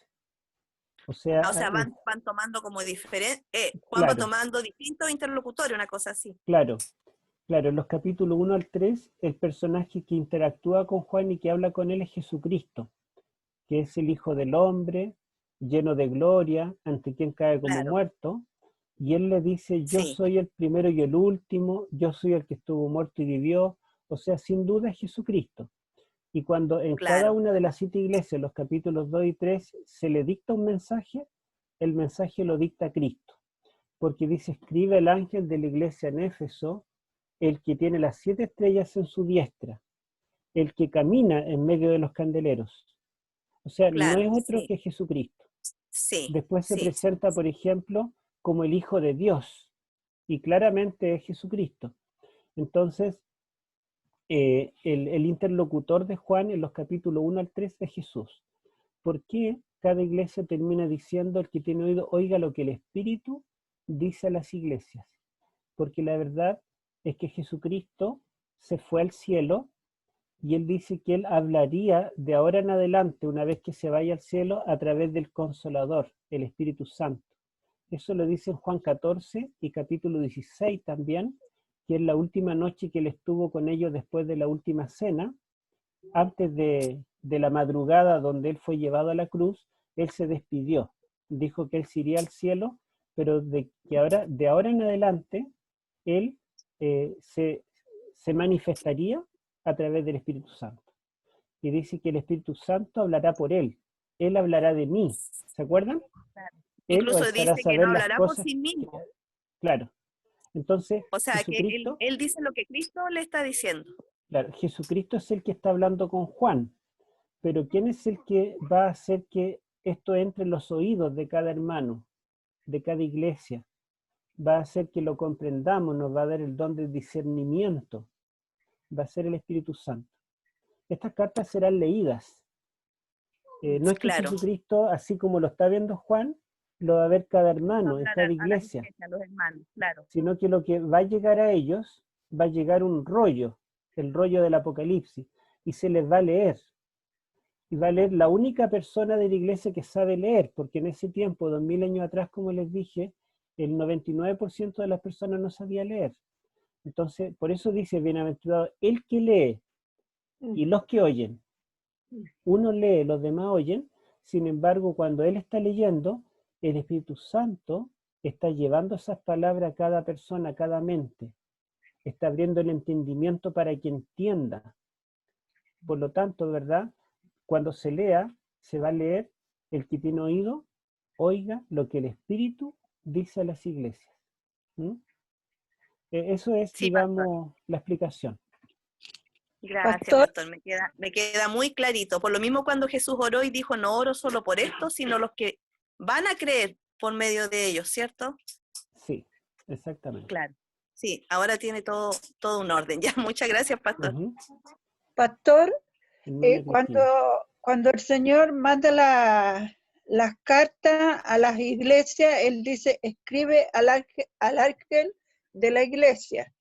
¿Son los ángeles que mandan la iglesia o hay personas que mandan la iglesia? Bueno, con esa pregunta vamos a responder como 5 preguntas, porque he visto que en el chat varios han preguntado lo mismo. Yo les dije que la palabra ángel, en griego ángelos, significa mensajero, o no sé si se los dije, a lo mejor lo dije en otra parte, mensajero. Entonces se emplea para los mensajeros humanos. En Grecia, Ya. por ejemplo, se llamaban ángeles los que llevaban el correo, que eran atletas. Ellos corrían muy Ya. rápido, ¿verdad? Y tomaban el rollo que el rey enviaba, corría unos 40 kilómetros, ya cuando ya no daba más, lo tomaba otro y corría otros kilómetros más, y así llegaba de una ciudad a otra rápido, ¿verdad? Con relevo. Ellos eran llamados ángeles, que eran corredores y llevaban un mensaje en la mano, ¿verdad? Para ser entregado. Pero también la palabra ángel en el mundo griego se refería a seres sobrenaturales. Y en el cristianismo, ¿verdad? En la Biblia se utiliza la palabra ángel para referirse a seres celestiales y también a mensajeros. Algunos profetas son llamados ángeles. Malaquías es llamado mi ángel. Y el nombre Malaquías significa también ángel de Jehová. Entonces, se emplea para ambas cosas. Aquí en Apocalipsis, algunas personas creen que cada iglesia tiene una especie de ángel guardián. Entonces, cuando Jesucristo dice, escribe al ángel de la iglesia en Éfeso, es como un mensaje que va dirigido a ese ángel guardián de la iglesia. Pero es muy poco probable que sea esa la respuesta. ¿Por qué? Jesucristo está arrepentiendo a este ángel. Escribe al ángel de la iglesia en Éfeso: te felicito por tus buenas obras, pero tengo contra ti que has dejado tu primer amor. O tengo contra ti que has fornicado o que has hecho otra cosa. Eso no podría ser, ¿verdad?, de un ángel guardián. Entonces la palabra ángel puede ser un título simbólico de toda la iglesia de Éfeso, Esmirna, Pérgamo, ¿verdad? Es como el equivalente. Toda la iglesia es llamada ángel, porque en cierta forma la iglesia es un mensajero de Dios. Y fíjense que estos 7 ángeles están representados por 7 estrellas que están en la diestra de Cristo. Y las estrellas brillan en la noche. Entonces Jesucristo dijo que la iglesia es la luz del mundo. ¿Se acuerdan? Vosotros sois la luz del mundo. Jesucristo también le dijo eso al pueblo de Israel en el libro de Isaías, por ejemplo, capítulo 2, que ellos son la luz del mundo. Y también en Daniel, si ustedes recuerdan, y Apocalipsis toma el lenguaje de Daniel. En Daniel dice que el cuerno pequeño se levantaría contra las estrellas del cielo. Y cuando el ángel interpreta, dice que las estrellas del cielo son el pueblo de los santos, que serían perseguidos. Y en Daniel 12 dice que cuando Cristo venga o Miguel se levante, dice que los escogidos resplandecerán como el resplandor del firmamento, y los que predicaron de Cristo resplandecerán como las estrellas a perpetua eternidad. Por lo tanto, estos ángeles representados por estrellas sería como, digamos, un sinónimo o algo equivalente a la iglesia. En vez de decir hermanos, dice ángel. Y esto nos sirve de pauta para cuando nosotros estudiamos el mensaje de los tres ángeles, que no son ángeles literales los que van a predicar el fuerte pregón, sino que seremos nosotros, la iglesia de Cristo. ¿Mm? Entonces son las personas que dirigen la iglesia. Claro, tanto los que dirigen como los miembros, o sea, Claro. todos, en el sentido de que todos predicamos, ¿verdad? Claro. Todos debemos llevar un mensaje. Sí. Gracias, pastor. Ujú. Pastor, buenas noches. Buenas noches, hermano. Sí, Hermano Dairo. Pregunta, según lo que usted acaba de...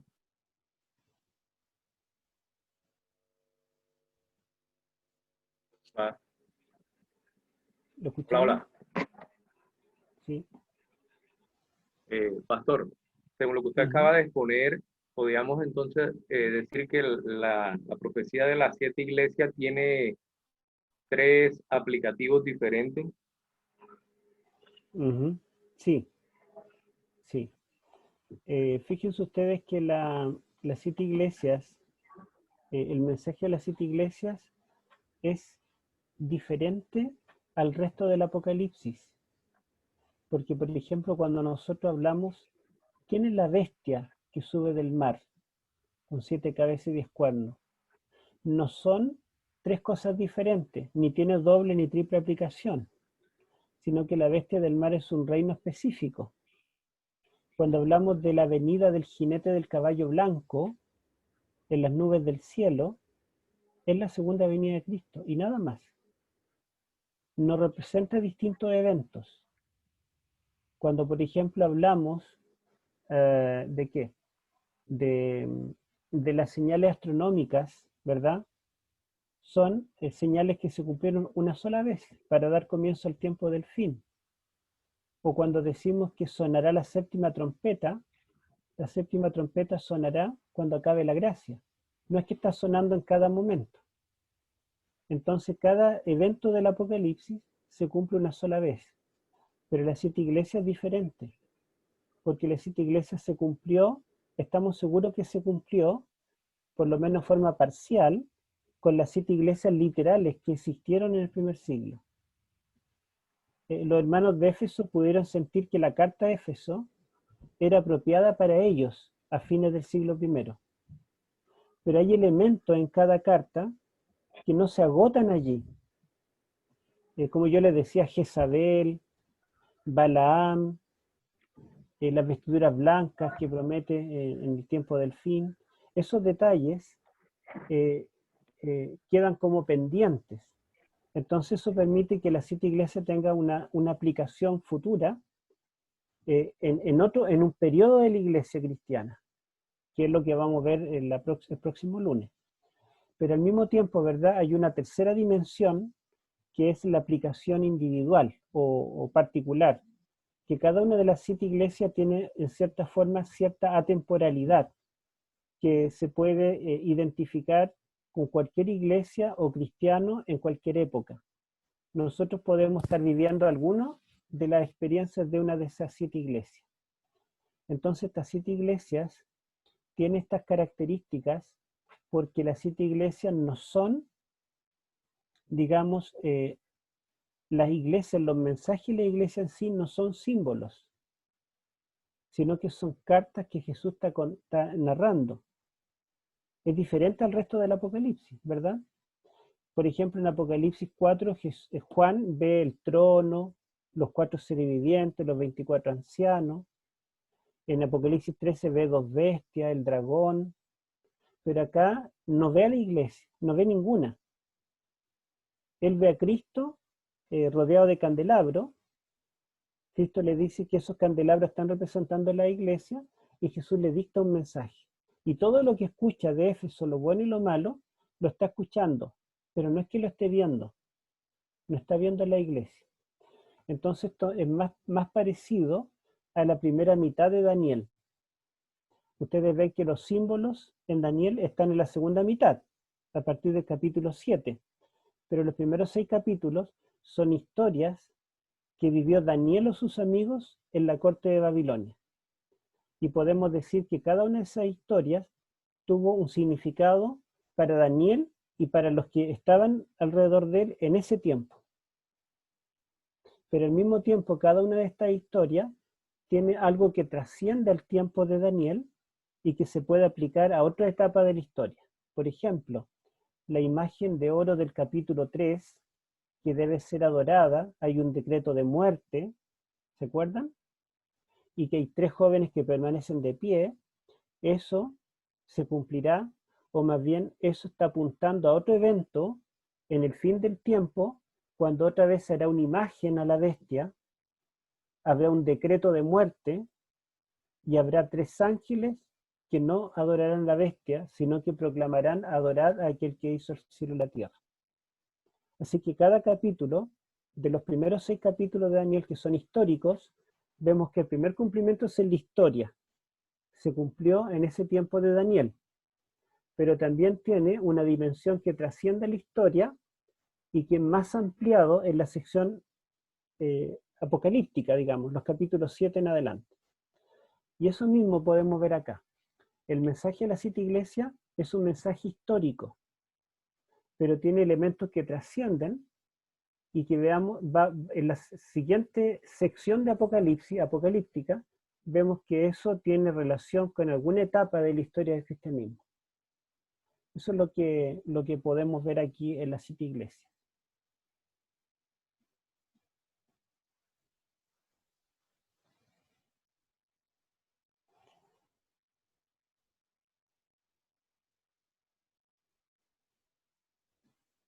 No sé Pastor, sí, hermana. hola, buenas noches, Pastor. Buenas noches, hermana. Tanto tiempo. Pastor, mire, me recordaba cuando usted dijo la característica de algunos hermanos que representan en realidad todas las épocas de la iglesia. Y me recordé la verdad que yo no tengo memoria, no me acuerdo si fue en el conflicto de los siglos, el deseado de toda la gente o evento de los últimos días, la verdad que no lo recuerdo, pero recuerdo haberlo leído que dice la hermana White que hay muchos que están en la iglesia, que permanecen, que van de sábado en sábado, que escuchan el sermón, en fin. Y dice, pero no hacen nada más que eso. Y dice que el Espíritu Santo los ha abandonado hace mucho tiempo y no lo detectan. Claro. Eso quería yo. Eso ocurre, ¿verdad? Digamos, todos nosotros, aún siendo adventistas, no todos estamos en la misma condición espiritual. Entonces, estas 7 iglesias o 7 mensajes son 7 condiciones espirituales diferentes. Incluso claro, nosotros mismos podemos haber vivido distintas experiencias.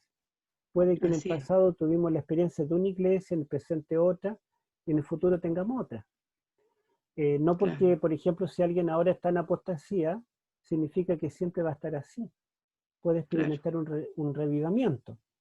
O si alguien está tibio, ¿verdad? No es que va a estar tibio siempre.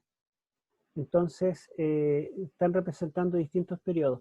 Y ahora que la hermana Gloria menciona a la hermana de White, hay un pastor que hizo un estudio de los escritos de Elena de White, las citas que ella hace de las 7 iglesias.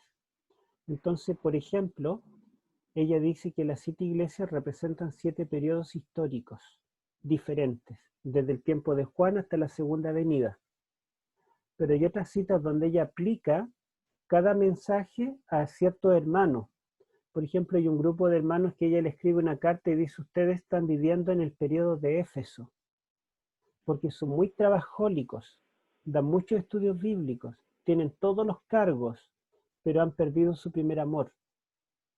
Y le hace el llamado que Jesús le hace a la iglesia de Éfeso. Así que podemos ver que la hermana de White reconoció que estas 7 iglesias tenían mensajes proféticos a través del tiempo, pero al mismo tiempo usó estos mensajes para aplicarlo a distintos hermanos en distintas situaciones. Cuando ella dice que estos mensajes tienen un significado profético, ella dice que nosotros, el movimiento adventista, es el movimiento del tiempo de la Odisea. O sea, en este tiempo, desde que surgió la iglesia en adelante, sería el periodo de la Odisea. El cristianismo de este tiempo es la Odisea. Y dice, y en particular nosotros como iglesia. En particular nosotros nos podemos sentir identificados con la Odisea. Sí. Gracias, pastor. Uh-huh. Hola, hermano. Hola, hermano. Hola, gracias por todo lo presentado, en verdad, muy hermoso. Aparte de tener más conocimiento, uno va sacando lecciones para la vida espiritual, para la iglesia, personales, y creo que eso es lo más importante. Y quiero hacer una pregunta que no sé si es que tengo mucha relevancia, pero igual la hago para saber. En el mapa, digamos, geográficamente, las iglesias están ubicadas en una secuencia lógica, ¿sí? Y es la misma secuencia que muestra Apocalipsis, ¿no? Éfeso, Esmirna, Pérgamo, siguen una ruta. Al menos en el mapa se puede ver. ¿Eso tiene alguna relevancia, importancia, o nada más es porque quizás había una ruta comercial y el Señor escogió las iglesias que estaban en esa ruta? Esa es mi pregunta. Bueno, en general se cree que hay importancia en el orden, porque siempre las 7 iglesias son mencionadas en el mismo orden. Y cuando Jesús manda un mensaje a cada una, el mensaje va en el mismo orden. Y el orden corresponde, ¿verdad? Como si Juan saliera de Patmos, esta isla que está en el mar Egeo, se dirigiera a Asia Menor. ¿Saben a qué lugar llegaría el barco? A Éfeso, que tenía el puerto. O sea, frente a, digamos, si fuera derechito, desde Patmos hasta Asia Menor, llegaría al puerto de Éfeso. Esos son 100 kilómetros por mar. O sea, él recorrería 100 kilómetros por mar y llegaría al puerto de Éfeso. Si él sigue por tierra, por la vía romana, porque Roma tenía todo, ¿verdad?, lleno de caminos, por el camino, ¿verdad?, para introducirse en Asia Menor, la siguiente ciudad que encontraría a 50 kilómetros de Éfeso sería Esmirna.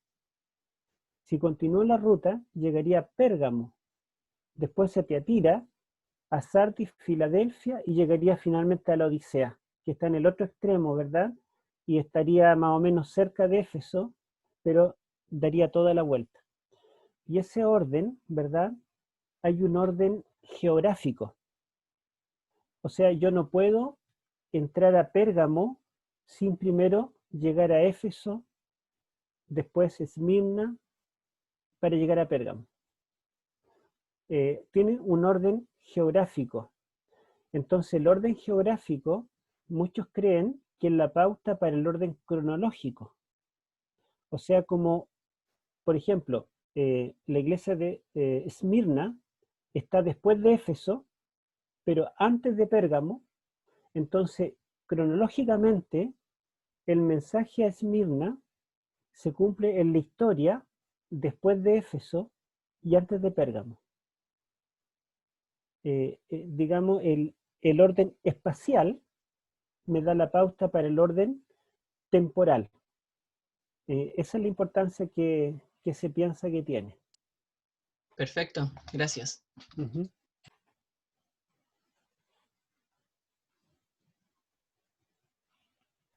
O sea, es un plan divino.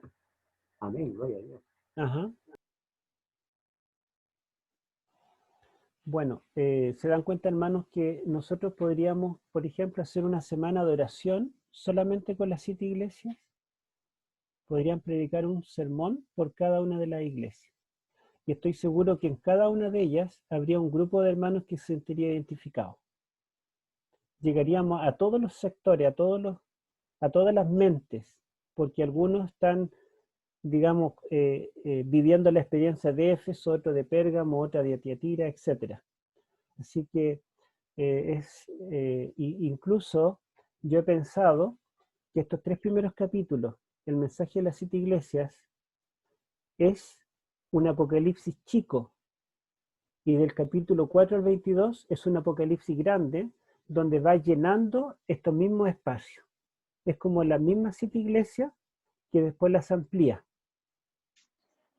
Podemos decir que cada una de estas iglesias está representada en alguna sección del Apocalipsis con más detalles, con otros símbolos. Pero no hay nada nuevo después. O sea, todo lo que dirá el Apocalipsis después lo podemos encontrar en alguno de estas 7 iglesias. No sé si lo ven así. Amén. O sea, desde el más humilde de la iglesia hasta llegar hasta el pastor. Bueno, hermanos, si no hay más preguntas, podemos orar. Apreciado pastor, Sí, hermano. quiero hacerle un pedido. Les cuento que estoy trabajando en un centro médico. Atendemos 25 pacientes diarios haciendo ecotomografías para todos los consultorios de... Promesa. Ya. Bueno, la Odisea es la iglesia más porfiada. Es la iglesia tibia, no es fría ni caliente. Ya vamos a ver la Odisea con más detalle. La idea es hacer eso el próximo lunes. Pero fíjense ustedes que mientras más pareciera que más lejos estamos, hay mayores promesas. Piensen en la parábola del hijo pródigo, el hijo obediente, que siempre estuvo en casa, que no despilfarró nunca un peso, que no se corrompió, no recibió mejor recompensa que el hijo pródigo, que se alejó, apostató, malgastó su dinero, etc. Entonces, eso muestra el amor de Dios. Y por otro lado, la Odisea es la última iglesia, la iglesia del tiempo final. Y a pesar de que pareciera la iglesia que tiene menos condiciones para vencer, es la iglesia que finalmente vencerá a todas las huestes del mal. Es la iglesia que ganará la batalla de Armagedón. Amén, Señor. Entonces, es una iglesia que el Señor le tiene preparada, digamos, una gran bendición y también una gran promesa. Y Jesucristo dijo que los postreros serán los primeros. Serán Amén. la última generación, pero serán los primeros en ver a Cristo. Amén, Alabado sea el Señor. Alabado sea el Señor. Allí, digamos, vemos el amor de Dios, que aunque pareciera que no estamos capacitados, y cuando miramos la historia, vemos cómo los mártires murieron por su fe, cómo los apóstoles recorrieron todo el imperio predicando. Vemos a Pablo, los cristianos, el tiempo de los valdenses, los pioneros nuestros, ¿cierto? Cómo se dieron por entero por la causa, y nos miramos nosotros y nos sentimos pequeñitos. Así Sin es. embargo, ¿verdad? El Señor nos ha escogido y cuenta con nosotros para terminar la obra. Amén. Somos el pueblo del juicio. Amén. Porque la Odisea Amén. significa eso, ¿verdad? El pueblo del Sí. juicio. Así Amén. que, hermanos, hay grandes promesas para nosotros, y, Sí.